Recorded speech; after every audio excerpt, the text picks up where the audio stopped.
seersucker soup on a hot summer day. Coffee comes back in a nerve-wracking way. The dishes and laundry take the garbage out. What a day, what a day, what a day. Kids got their quizzes and I've got a great show today. We even have a little witchy thing coming up and an attorney to tell you how to protect your house with all those goblins coming around. So stay tuned for the entire show. We're going to be starting out with Mary Poppins over at SLOC. From there, we're going to Albany, and we're going to be talking about the Alabama story, which has to do with civil rights in a librarian. It's an interesting story. And then we're going to be coming back to Schenectady, and over on Union Street, they're going to be performing at the Diary of Anne Frank with the Classic Theater Guild. Frog Alley Brewing's here, and they're having an amazing way of creating energy and money for your organization, and they'll be telling us how you can get involved with that. We're going to be talking about Halloween, and an aficionado is going to be here, and she's all dressed up as well. Along with her, she's brought a paranormal researcher, and we're going to find out how you can have your house checked for ghosts. And then we're going to have our attorney coming on. He comes on every few months, and we're so happy to have him on to talk about, this time we're going to be talking a little bit about Halloween and maybe some of the laws that are coming up. Our breaks today, just recently, yesterday I had 3 friends come in from China. Jin Fei Bao is the gentleman here that we're going to be showing. He was on the polar expedition, and we'll be showing part of that polar expedition that he was on because it was filmed. So that was another thing that he did. But I just want to give him a big shout out. He's going to be receiving an award at the United Nations tomorrow. So we're very excited to have him here as my guest right now. We're going to be starting right off with Mary Poppins. Hey, Hi. Who's Mary Poppins? Yes, you're Mary Poppins without your umbrella. Yes, without the umbrella today. Okay, and tell me how you got the part.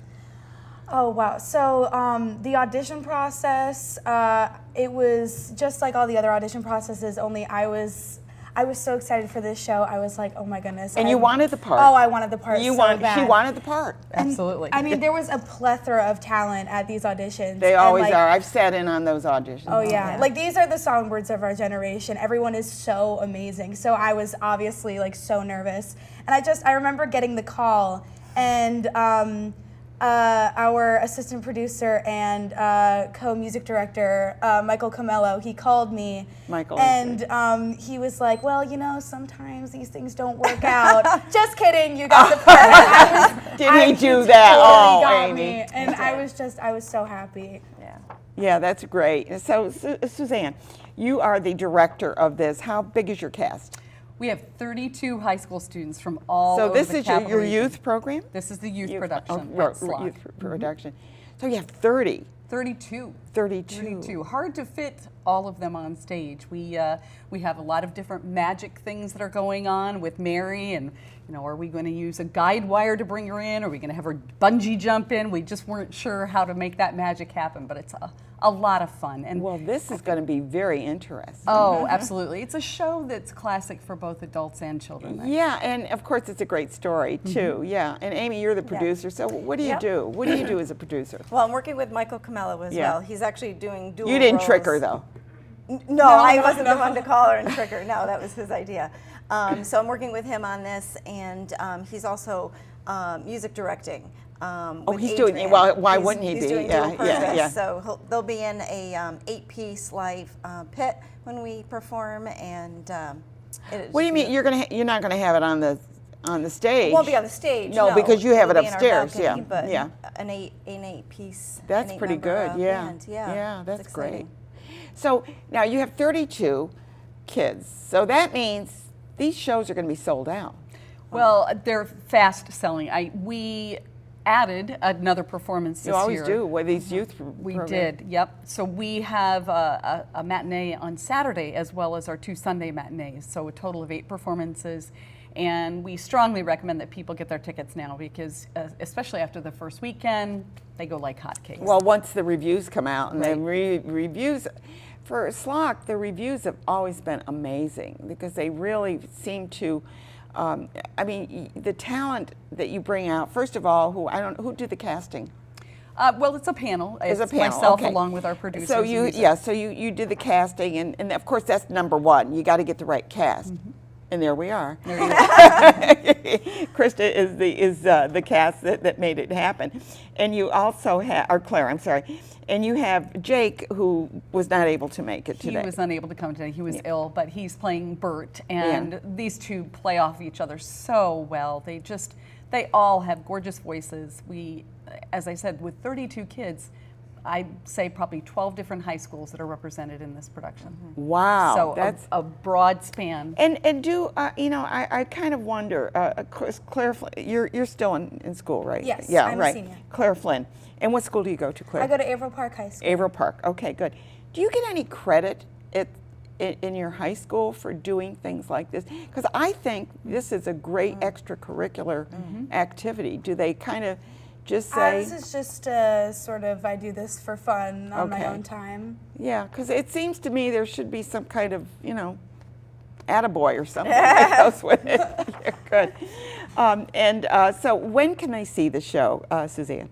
Well, let me pass that to Amy, our producer Okay, sure. extraordinaire. It's okay. I'm not particular. November 8th through the 17th, so we Okay. have the 2 weekends. And I want to give a shout out to our production team. We have about a 30 member production team working on sets and props and costumes. How many sets do you have? I mean, because sometimes, usually you do like one here and one there and one there. Well, multiple sets. Amy's husband Dale is our set designer, and he is just absolutely fabulous. He's a contractor by trade and comes in, volunteers his time at night. Is that true? Everybody volunteers. Yes, yes. We have a 2-story set, and depicting the kind of seedy, rancid streets of London, and then we transport our audience to the park scene, and we transport them to the magic talking shop. So we have multiple That's a big sets. job. Yeah. Give a big shout out to your husband for doing that. I will. Yeah, no kidding. And are you going to have any dancing? Because I gotta say this. Yes. I gotta say this. When you go to these shows, and then you see how they get out there, and all of a sudden they break into a tap dance, and it's like, where did these people learn how to do that? That's it. Our choreographer is fabulous. Abby Todd, the people in the audience who know her as well. She's just a premier choreographer in this area, and she just choreographed for us 42nd Street in the spring. Oh, that was wonderful. I saw that. That was a wonderful production, and there was a lot of dance in that one. Yes. So there will be a tap number. Yeah. We'll not reveal which one that is, but a lot of choreography in this. Great. And so you do have an umbrella in this, right? I do. Good. I mean, she didn't bring it today. I thought maybe she'd bring her little umbrella. Yeah. Is it a parasol or is it an umbrella? Both. Oh, okay. I get to use both during the show. Sounds interesting, yeah. So we want to encourage people, and this is for all ages, right? Oh, Certainly. absolutely. So very family would you friendly. say 5 and up, or? I don't know that there's a limit. There's Right, no yeah, limit? Okay, right. Yeah, great. there's nothing Buy a inappropriate ticket. about the Just show. bring Yeah. bring the whole Absolutely. family Exactly. and bring your neighbors and whatever, Yeah. But just come and see this great show, and it's called Mary Poppins, and we all know the story because who doesn't know the story? Right. Dick Van Dyke and Julian, all that. yeah. Is there someone playing the part of Dick Van Dyke? Or is that? Bert, yes, Yeah. that's Oh, Jake. that's Bert. Yes. Bert. Okay, good. I just wanted to make sure. I forgot which parts they were. Sure. So anyway, check it out, and that's November the 8th through the 17th, and that's over on Franklin Street in downtown Schenectady. Great area. Go to one of the great restaurants before dinner or for dinner, and then come to see the show. You can go out and pub crawl after that. Right? Why not? Safely. You can go to Frog Alley. Alley, Who knows? Right. We're going to take a quick break. I want to thank you all here. And we're going to be taking a peek at the polar expedition that they went on, Jin Fei Bao and his team went on. And then when we come back, we're going to be talking about a very interesting play called The Alabama Story. It has to do with civil rights, and we're going to find out what that connection is. Stay tuned.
Well, I have the crew, or some of the crew, from the Albany Civic Theater, and they're doing Alabama Story. It has to do with civil rights. It has to do with a librarian. So I'm going to ask Barbara Davis is the director. I was trying to say director and Barbara at the same time, and it came out wrong. Barbara Davis is the director. Along with her, she's brought Rich Cross, Lucy Breyer, and Marquise. I'm sorry. You're listening to us. This is Schenectady Capital Region Today, and you're listening to us on WOOC FM. And we're going to be talking about the play coming up, and it will be shown November 1st through the 17th in Albany. So, Barbara, let's take a look at the play. And how does the librarian and civil rights and rabbits all come together? Well, it actually is based on an actual event that happened in Alabama in 1959, 60 years ago. There was a librarian who, among other books that she ordered or selected for the library. Would this be Lucy that behind would be Lucy. you? She Lucy Breyer is with us, and she is the librarian. And she chose a number of books from the American Library Association's list of recommended books, and one of them was called The Rabbit's Wedding, which tells the story of two rabbits who get married. And one of the rabbits is a black rabbit, and one of the rabbits is a white rabbit, which led this gentleman's character to, and a number of other people Rich in Cross Alabama. is sitting next to you, yeah. A number of other people in Alabama to feel that it was encouraging integration and promoting that to our youth, our young children. And Rich is playing the senator, so of course you got to be a big Southern gentleman here, right? Yes, yeah. So Richard Cross, tell us a little bit about your character. Okay, he is. The name was changed to protect the family, the descendants of the family, but he's a real person who. There are some people who are conservative. He's a reactionary. He actually. He's beyond this. Beyond this, he promoted basically the deportation of African Americans out of Alabama during the 1950s. Are you kidding? He wanted them to move out of the state. I had no clue of that. So when this came along, he was the head of the state legislature committee that did the library funding. That didn't happen, of course. No. But he did try to get this book pulled from. I mean, he's the segregationist beyond all segregation. Right. They say that he was even beyond George Wallace and some of the other really? ones. So that's how. I didn't know anyone could get. But that's my little. Excuse me while I digress. So he tried to get the book pulled. He tried to get the librarian fired. He tried everything he could to basically suppress this book, not just this book, but other books, because it turned out on this list was also Martin Luther King's book, Stride Toward Freedom, which probably even Mockingbird, you know. I mean, there's so many books that were banned at that. That is mentioned later on. Yeah, it is. He went after that, too. So I guess this is an interesting, what city? Montgomery. It takes place in Montgomery. Okay. Takes place in Montgomery. Yeah. My character and Marcus's character are actually from Demopolis, which is another city right down in the middle of Alabama, but the actual action takes place in the state capital. So. Yeah. I've been in Birmingham, and I have to say they have a fabulous park there that really goes into the segregation that and all the terrible things that went on with the bombing of the church and things like that. Marquise, how did you feel about playing in this? And what is your part? I feel great. I'm excited about the Well, you're excited about every part he's in. He's such a great actor. So I play Joshua Moore, and he is an activist, and he lives in Detroit, but so he came down to straighten him out. Yeah. So he came down back to Alabama because he does volunteer work at the Martin Luther King's church, and on his, during his time down there, he meets his old childhood friend, Lily Whitfield, and they kind of like reflect back on their childhood and what and crazy things that happened, bad up. Things that happened to him, and he's feeling real uncomfortable about certain situations that happen. But he is trying to dissuade the senator from his in a way. Well, Actually, all this this is actually- going on at the same time. Oh, at the same time. Yeah, so okay. yeah. Yeah, okay. actually good. Because we play don't within a communicate. play. A play Yeah. with it. Okay, Yeah. Lucy, you are the librarian. I play the librarian, Emily Lucy Wheelock Breyer, Reed. and we're talking about Alabama Story that's going to be at the Albany Civic Theater, and they are be running from August, where am I getting August? November 1st, I guess I want summer to come again. November 1st through the 17th. You're not the only one. Yeah. You're not alone. So Lucy, tell me a little bit about your part. You're playing the librarian, and how did you feel about the part? Oh, well, it's this character, she's heroic in some ways, in a very modest, librarian-y way. She's somebody who does not want the spotlight, does not want to be, does not like the glare of publicity, but she feels very strongly about her job being to protect the books and to make the books available to the public. And so when the senator threatens to burn the book, she Oh my, is, book burning! it- Oh yes, my it's- God, we're it's- back it- in Germany in the 1930s. yeah, it's a book of it's a story about censorship, and it's a story about people's resistance to that censorship. And the Lily Joshua story is kind of going on in parallel at the same time, okay, but we so this but we kind really of- don't intersect with the library story. I mean, they're connections, but we never play a scene together. Yeah, no. Because So you're telling different stories. we're telling Yeah. different stories. parallel But they stories. parallel. Yep. But Yeah. it's Connect, fascinating to play an actual historic character, even though not everything in the play is absolute for truth. Well, the yeah, story they take a itself little poetic license is here when they clearly- write, because you want to make it a little flashier Yeah. here and there. To do that, now, I guess, Barbara, you probably know this. Are any of the characters still alive that were involved? I don't believe so. Okay. Emily died in, did we say 2000? No. 2001, I believe she died at 89. And she had just received an award from the American Library Association Yeah, just prior for to her her, death. yeah. And my character died in 1984. yes. Yeah. So Okay. those So are the they're two they're main- not here to condemn the play. No, but the playwright does change the name of Senator Yeah. Higgins' character just to spare his family any. But I'm sure that we grief. could Google that. We can Google everything. Well, I can and tell find you out the name. His real name was E.O. Adkins Jr., which Okay. he was the son of a Confederate war veteran.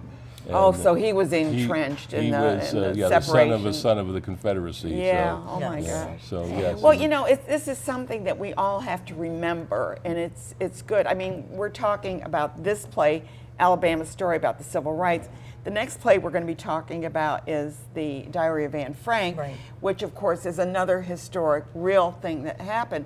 And I think by bringing this forward, we're getting a new generation to understand what happened, because it's easy to read about it in a book. Yeah. And you know, it's okay, so I read about it. But to actually see it Yeah. acted and to see the interaction about on stage. So we want to encourage teenagers to come and see this as Oh, well. absolutely. Absolutely. Yeah. Everybody. It's a very thought-provoking play. Yeah. Thought-provoking. Very important. You're listening to WOOC FM, and I'm here at Open Stage Media in Proctor's, and we're filming right now Schenectady Capital Region Today. I want to thank you all for being here, and please check out the play. It's from November 1st through the 17th. Yes, starting right soon. Yeah. Stay tuned. Okay, good. I got everything.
Well, no matter how cold it gets here, it will never get that cold, I don't think, in the polls. So anyway, we're going to be talking right now to three of the people that are involved with the Classic Theater Guild play called The Diary of Anne Frank. It's an amazing story.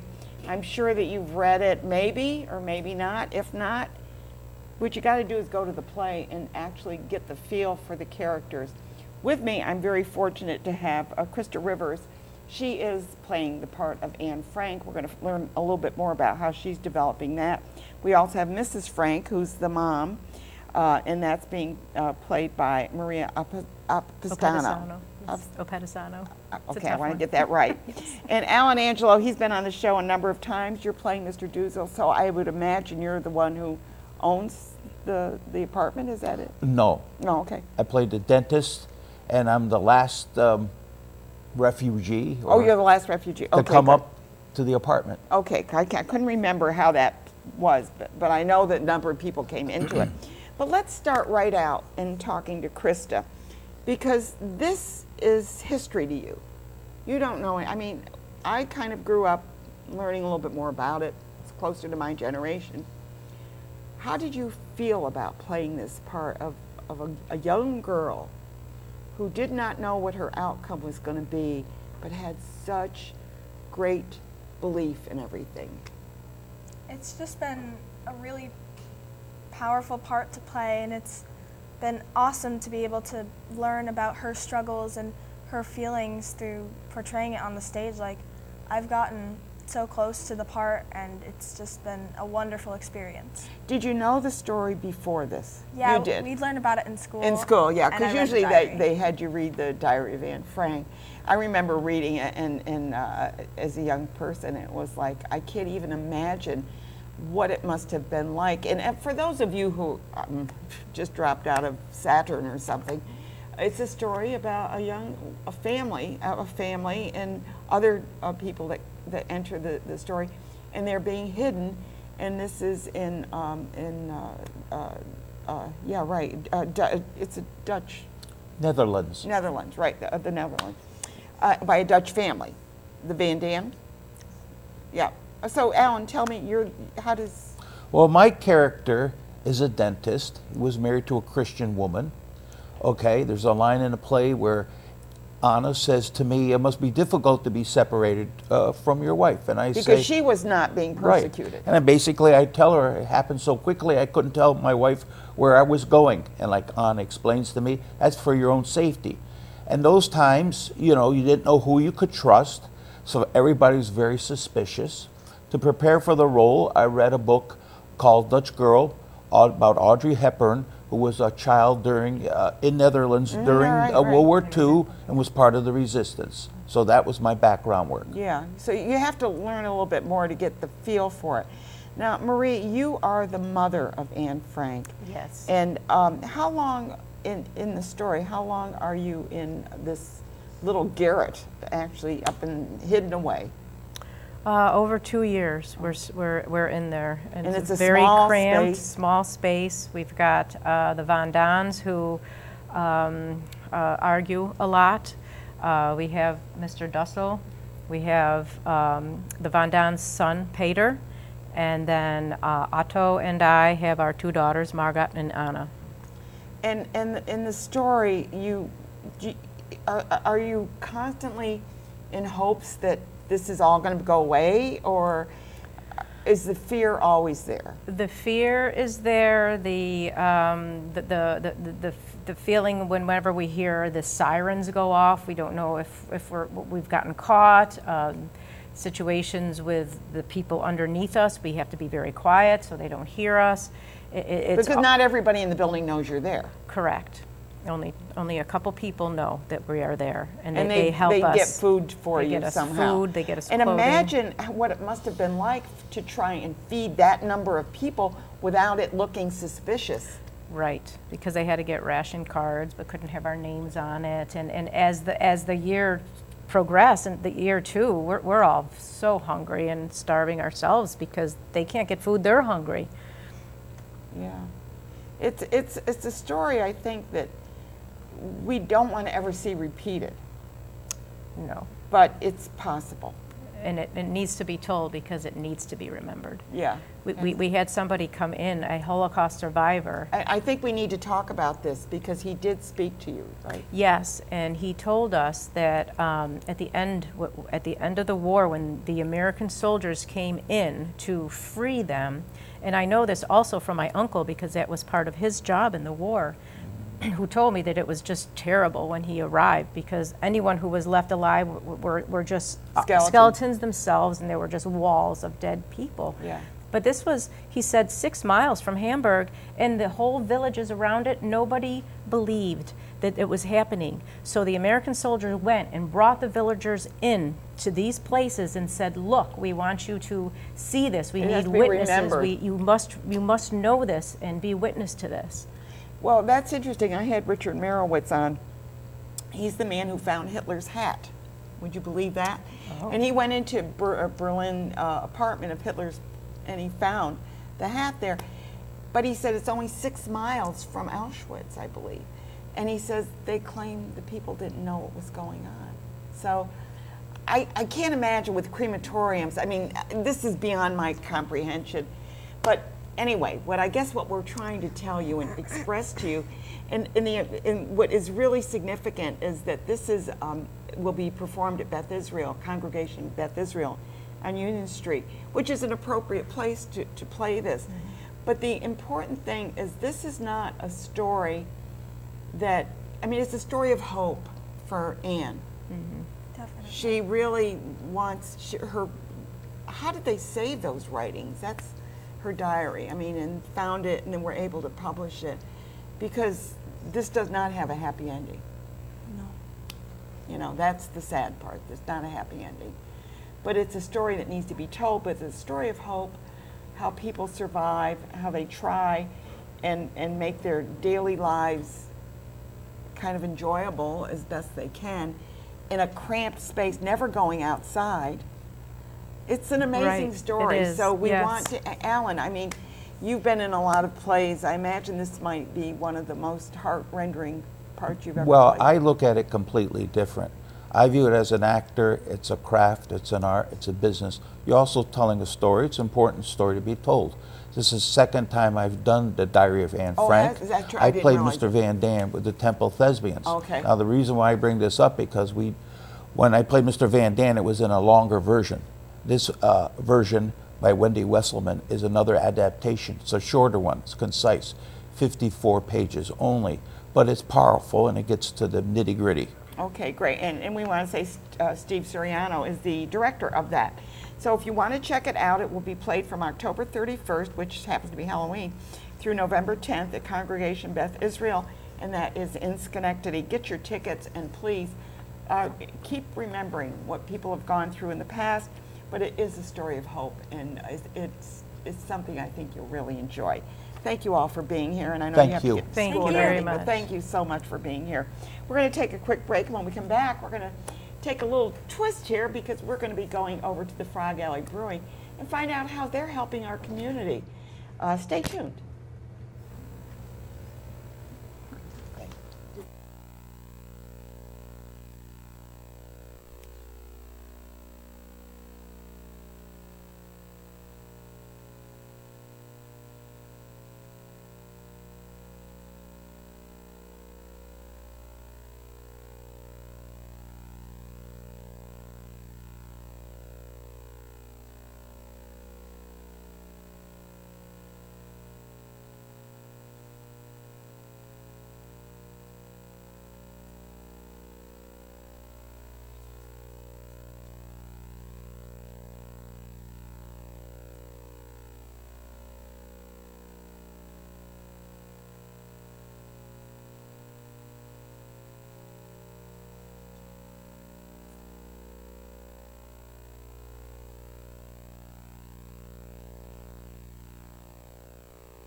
From that polar expedition, we're going to warm up with a few little shots from the Frog Alley Brewing, right? Yeah. Tell me what you're doing because this is really, JT Pollard is with me and so is Jessica Levitt, and they're here to talk about what you're doing to help the community, and you're located in downtown Schenectady. Yes, we're doing the big project on the lower end of State Street, which is a amazing $43 million development. Yeah. We're the architect and developer on that project, and we've got the brewery's a big component of that. We also have 74 apartments that will be coming Are on. those high-end apartments? They're nice looking. Yeah, they're luxury apartments, Yeah. lofts, and then we also have the Janelle Group coming in. They're taking 17,000 square feet. Oh, really? And we have Bountiful Bread coming, which is really I heard exciting. We have a Bountiful's bakery. good. Yeah, it's gonna be that's- neat to have a it's, bakery It's downtown. going to be a lot of fun. So Yeah. a lot of fun spaces. So when are the apartments aren't open yet? Are they? They aren't.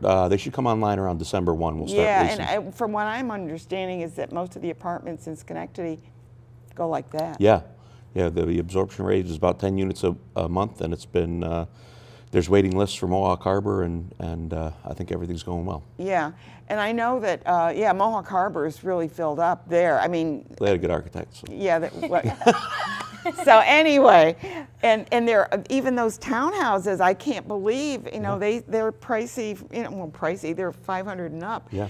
550 and up, I think. And they're like going like hotcakes. Yeah. So here we are, It's going So, great. but you're doing something for the community. So let's talk about that, JT.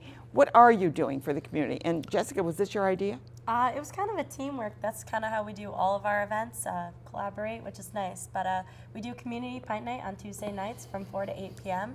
So what we do is we invite 2 charities every month to come in every Tuesday, and $1 of every alcohol. So wait a drink minute. sold. So you get 2 charities. Yes. They come every Tuesday Yep, for the month. for the month. Yes. So we do like a charity battle type thing. Okay. So you invite as many people as you can in your organization, friends and family, anyone. And they get a portion of what you take in? They do. They get $1 of every beer and alcoholic drinks sold that night. Okay. Yes. And then we so- give the winner of the month, we give them an extra $200 as Well, a. that's, so what does the loser get? They get the pints that their team drank. Oh, They okay, get all right. their portion. Gosh, Yeah, darn, we gotta they give have them to get something, right? Yeah, I mean, don't do that to them. So, No, it's a win-win for everyone. yeah, so, all right, so we're talking on, because we're in October, so you've done this through the month, right? Yes. Who have you got for October? We have the Capital District YMCA and Oh, wonderful. Yeah, and Northern Rivers Family and Oh, Services. they're great Yeah. groups. And in Any- September, we had the YWCA and American Diabetes. So they were two great groups as well. Great. So And now what are you doing in November? We have a local preschool. They're trying to raise money for a new playground and some other facilities. And then we also have the Alzheimer's Association. Oh, Or the they're ARC, with- I'm Schenectady sorry. ARC. Well, the ARC, Schenectady they're ARC. right near you. yeah, Yes. yep, Yeah, and they do a great job over there too. they do. So, if some group is watching right now or listening or however they're doing it, how would they get a hold of you? You can either do it through our website, which is www.frogalley.com, or you can do it through our Facebook page, or email me directly, jess@frogalleybrewing.com. And then they get on the list, and then you fit them in where you can. Yep. Yeah, I think this is a great idea because what you've done is, in the first place, you're getting people downtown. Yeah, absolutely. And just And- getting them to experience the tap room, that was one of the thoughts, that it was a win-win for everybody to get them to experience the new development. We've donated, the architecture firms donated to many of these charities throughout the years, so we have really good relationships with them. But it's just a fun program, a fun way to have. When do you the project that basement. your building will be finished? They're telling me March 1. So, March 1st. yeah. So Very we're excited about that? Yeah, it's been a long road. What do people do for parking down there? I know that might be a sore subject. Yeah, but I'm we're gonna- working on parking down there. We're working with the ARC for one. The county owns some lots around there that we're working with the I know county. and- Legier is concerned about that as well. Yeah, too. it's a concern for lower downtown. Yeah. Ray Gillen's done a great job down there in organizing some parking for us. So it's a continuation of the concept, the master plan down there. So. And of course, if you're living downtown and working downtown, you might not even need a car. That's right. There's a lot of amenities down here now. I know. So. It's amazing how the downtown has developed, and of course you've seen that. Of course, you Yeah. know, because you've been involved with a lot of it. Yep. Do you have another project you're looking at after March? Or are you just We taking do. a deep breather? We've got a couple. We've got a couple on the boards that we're we're Toying thinking with? about. But yeah, we've got to get this one under our belt first. Yeah, you got to finish the This one. was big, starting a brewery from scratch, and Yeah, and I've seen the pictures. It looks like you have a big investment in that brewery. Yeah, it's that's not just a little. yeah, it's a Tinker toy thing. It'll do 14,000 barrels a year, which is pretty substantial for a brewery. We just did we're to date 1,600 barrels for the year, which puts us in the top 65 percentile of breweries in the country. Wow. We're about 20% capacity, so they kind of calibrate you of what we can pump out of there. That's amazing what you're doing. Now, can people walk in and buy a 6-pack, or Yeah. how does that work? We'd sell 4-packs. Oh, 4-pack. I mean, I don't know. What do I know? Or case, whatever you want to. We sell kegs, Yeah. sixtels. Oh, you can. Yeah, sure. Okay. And I understand it, and I could be wrong, so correct me if I am, that you are working with other breweries too, right? Is that correct? Yes. Yep. We're contract brewing for some other breweries right now, including Kelsey Grammer, the actor. We're brewing. Was that Cheers? No, that yeah, wasn't. yeah. Yep. Frasier from Cheers. Yeah. Okay. We're brewing for Anheuser-Busch, a test market product. Indian Ladder Farms, Common Roots. We've brewed for a lot of breweries in the community. Did you ever think that you would get into brewing? No. I was looking for a brewery to come and start brewing in the facility. And I couldn't find one, so I guess I better do it myself, right? Yeah. But it's been a lot of fun. Yeah. And we also have a pilot program for startup breweries. After the community college is going to be teaching their program. I was going to say, the community college is very responsive to what is going on. Yeah, they've whether got a great it's the brewing gaming program. thing or the brewing. I mean, and they're doing whiskeys even and things Yeah, like and that. distilling yeah. is going to be done on our site as Distilling. well. So we've got a next step in the program that it's an incubator program for a startup brewer. We give them 8 taps in our tap room, and they're able to brew on our equipment. So we've got 5 of those containers. Special. That's really nice to know. Yeah, so. And it's an industry. It's becoming an industry in our area. We've got a number of breweries, but Frog Alley, and one more time, why do you call it Frog Alley? Jess, why don't you go ahead? You're doing all that talking. Great job. She's the director of marketing. Let her talk. So we're called the Frog Alleys because we're named after the first baseball team in Schenectady. And actually, the land we're on was actually really marshy and swampy, so there was a lot of frogs. So they used to call it the Frog Alley. So they kind of named it after the land we're on, so we named it after them. I like that, Yeah. and I like your logo too. Oh, thank you. So, yeah. Oh, I've got to get down there. I keep saying I'm going to stop by Yeah. and see Tonight's it. a perfect night yeah, for it, tonight's so. a perfect night for it as well. But check it out, and if you want to support any kind of your events, even if you aren't involved with one of these groups that they're doing, stop by and buy a pint to give them $1, right? Yeah, Definitely. absolutely. Yeah, support these wonderful organizations. We've got great live entertainment 3-4 nights a week. We've got cornhole leagues, and we're starting a dart league. So there's a lot of fun things going on down No there. axing? We just met with the axe throwers. Oh, did I say something? No, I'm that's- sorry. You never know how those axes are going to start coming. Right. So, thank you both for Yeah, being here. thank It's you so always much. a pleasure to have you on the show, and keep us posted on what's Absolutely. going on in downtown Schenectady. We're going to take another break, and I think something witchy is happening in our next segment. So stay tuned. A little paranormal along with that. Stay tuned.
If you've ever had a desire to go on a polar expedition, there you go. You know what it's like.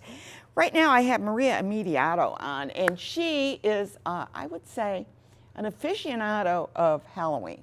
I would say that. You love Halloween. She loves Halloween. She's going to look that way so that you can see her face. So tell our viewers about Halloween. Okay, so Halloween for me is huge, and it's a passion of mine, and has been a passion of mine for, well, since I was a little girl. So I'm going to tell you how many years ago that was. I saw your picture on Facebook. You saw my picture on Facebook, right? I was a party when I was a little girl, and all my little friends were dressed up. And I think since that time, for me, it has evolved into something that's almost a year-round passion. When I started to give Halloween parties and Halloween events at my house, I was in my early 20s, and I did it for adults. And so adults back then really didn't celebrate Halloween unless you had kids and you had Halloween parties for your kids.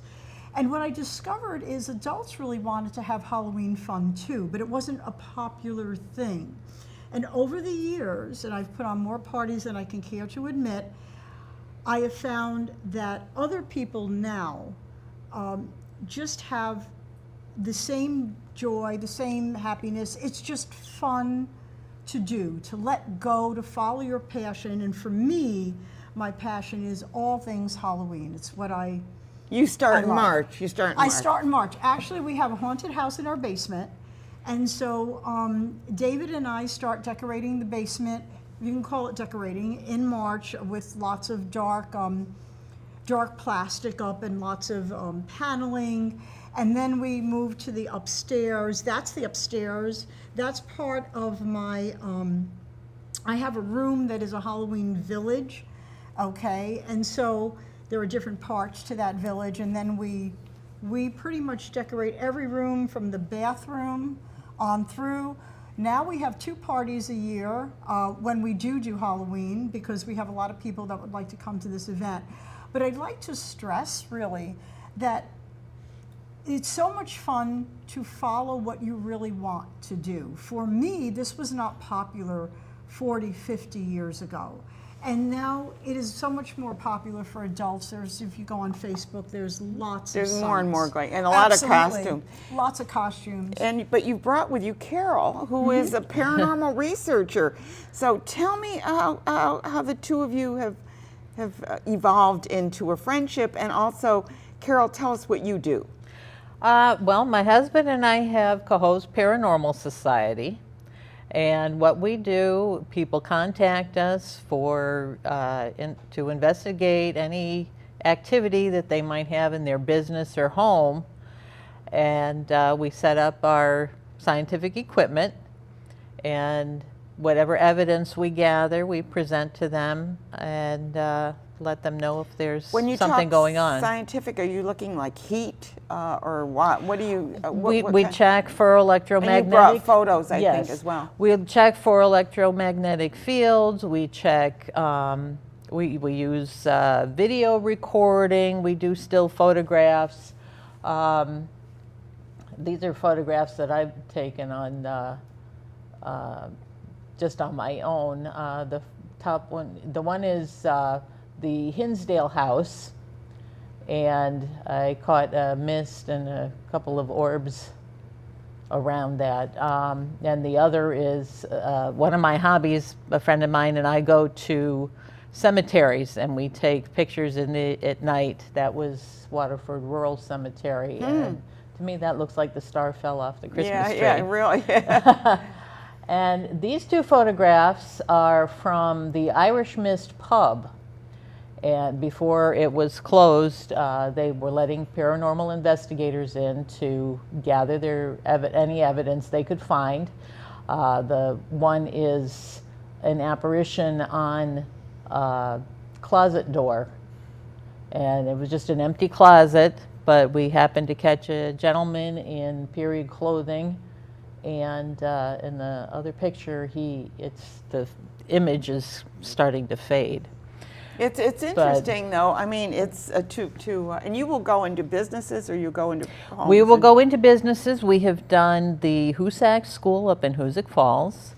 We have done a place called Ye Old Tavern, and Maria and Dave joined Have us you for been on that. some of Yes. these, Maria? Yeah. Oh, We yes. do, Maria has a joined number me. of public investigations Yeah. together. Yes. And that's how we met, actually. Well, Yes. and you actually have some, what I want to say, psychic abilities. Yes, that I've known her a long time, and she's was discovered when I was 19 and my mother passed away. And so I guess all of this is sort of a package. It's kind of like a package deal. And my mother came to me when I was 19 after she passed on.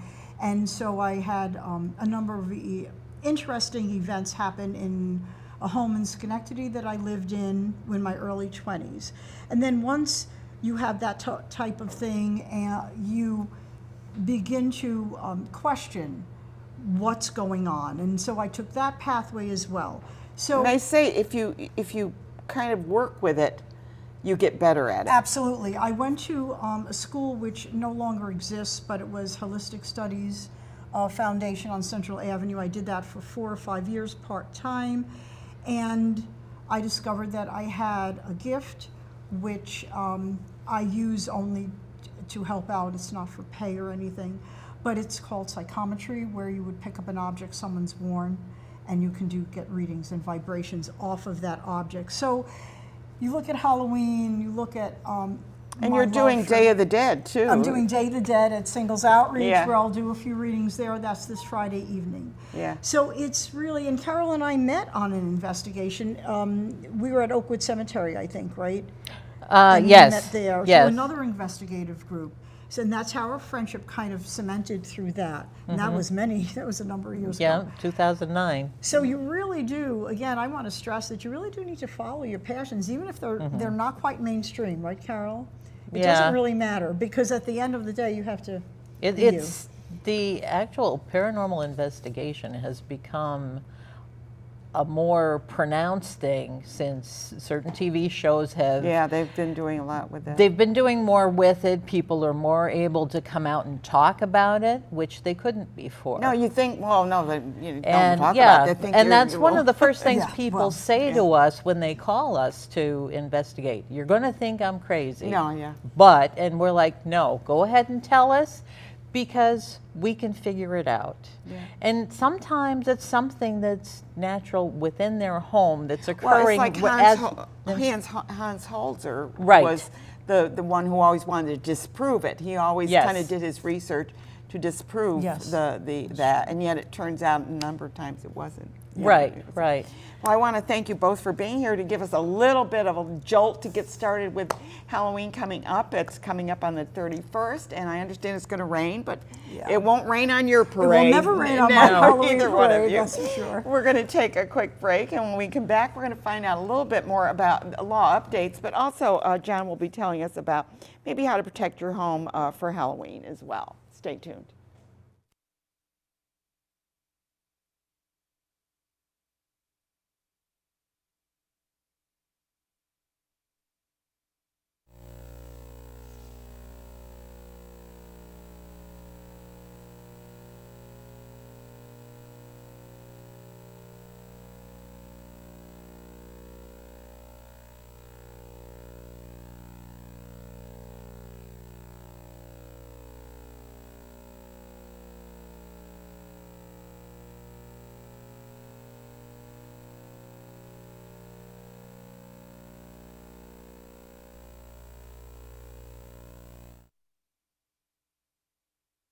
And here we are back again, and we were just talking about paranormal, and I just want to remind you that's free if you ever want to have your office checked out, get any ghosts or anything paranormal going in your office. I'm afraid of what you might find in a law office, so I'd better not. Better not take. We're the not chance, even but maybe, going you there. never know. No way.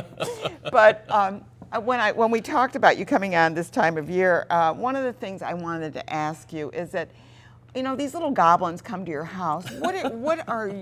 How should you protect yourself? Because can they sue you if the kid falls or falls over your light fixture or something that you have in the ground, or what? Well, yes and no. That's funny. I do it. Well, it's not funny when somebody falls. No, that's not funny. No, we didn't mean that. I don't mean it that way. But it can be, you know, certainly. homeowners do have a duty to keep their homes safe and their premises safe, especially when you know somebody's going to be coming on your property, such as on Halloween with trick-or-treaters. So it is obviously important to make sure that there are not exposed wires that someone could trip over. Something that would be like unusual. That. Exactly. Okay. Exactly. So any sort of like, something hidden or something that would not easily be seen by a child when they're coming up on the property. Right, right. And of course they're wearing masks too, of course, So exactly. Exactly. And so that's an interesting thing too. I wanted to mention a few, tips to keep kids safe also, such as, make sure that your kids can see through the masks properly, make sure that their costumes fit properly so that they're not tripping over something sort of a gown or something that's long, or a ghost costume or something like that. So it goes both ways. Parents need to make sure they that have to their kids do due diligence as well. Oh sure. And so that would be true, if it were anybody coming over to your house though at any point in time, especially if you know somebody's coming over, make sure that things are safe. But especially on Halloween, since you know that there are going to be a lot of little ones, all over the place. Yeah. You want to make sure that things are safe for them. And it's certainly going to be have fun. raining this Halloween, so they might even be more, visibility might not be that good if they're out running around, Sure, and that also raises another important issue as well, and that's that if your steps are slippery, if you don't have a rug on your steps, a carpet on your steps or something, you want to be mindful of that as well if you're going to have trick-or-treaters coming. So maybe, meet them down on the that's a lower good part point. of the sidewalk That's a or good something. point. Yeah. Nobody wants to sit in the rain, but nobody wants to get sued either, or worst of all, have somebody actually get hurt. Well, on the property. and that's the thing, is you just don't want them to get hurt. Exactly. Exactly.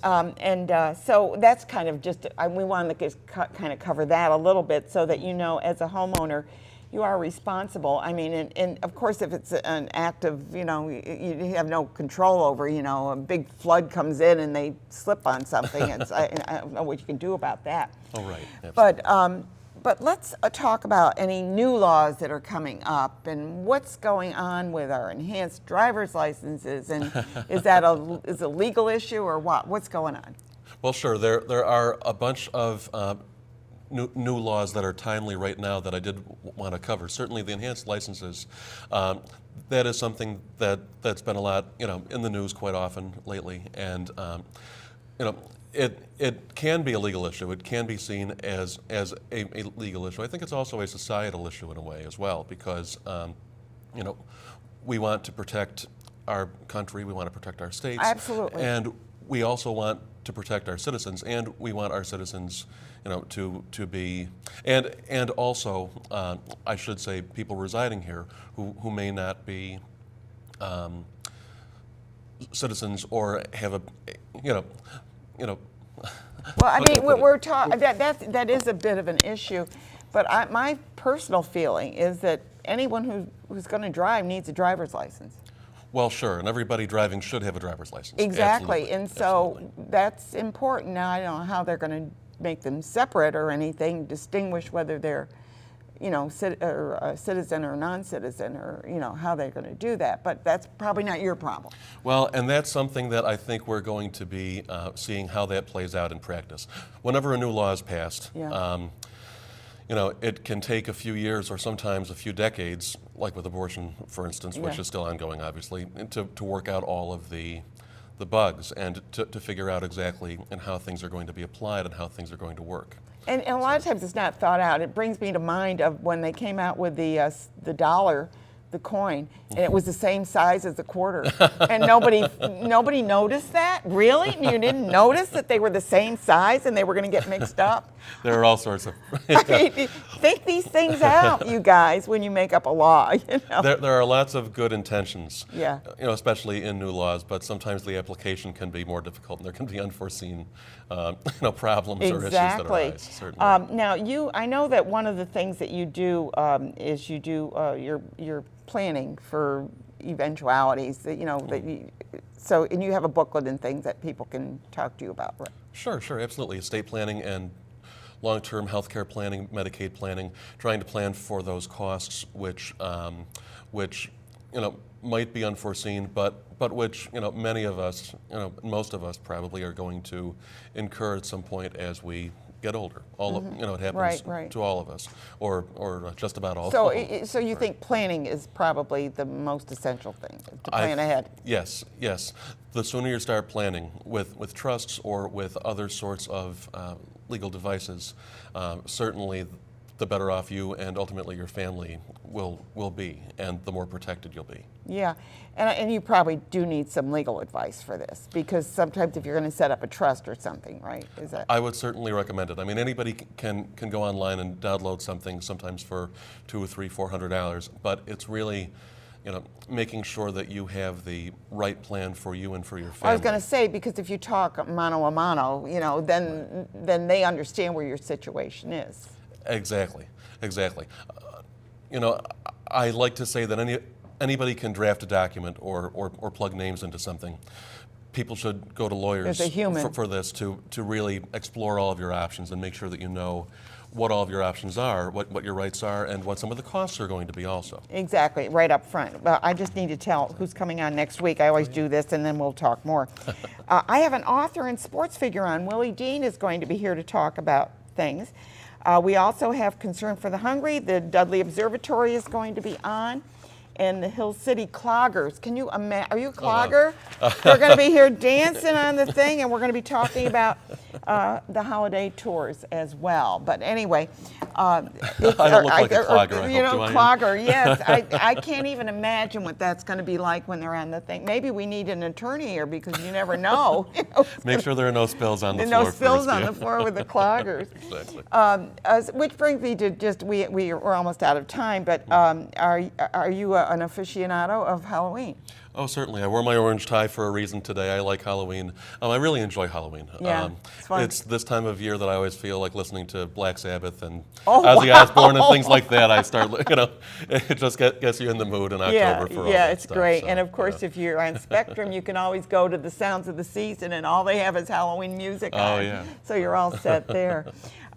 We're so happy that when you come on, because a lot of times you bring such insight to the show with legal matters, and sometimes we should probably maybe the next show talk about renters and homeowner, that whole issue. That's another new thing that's very important. Yeah, that's coming up here.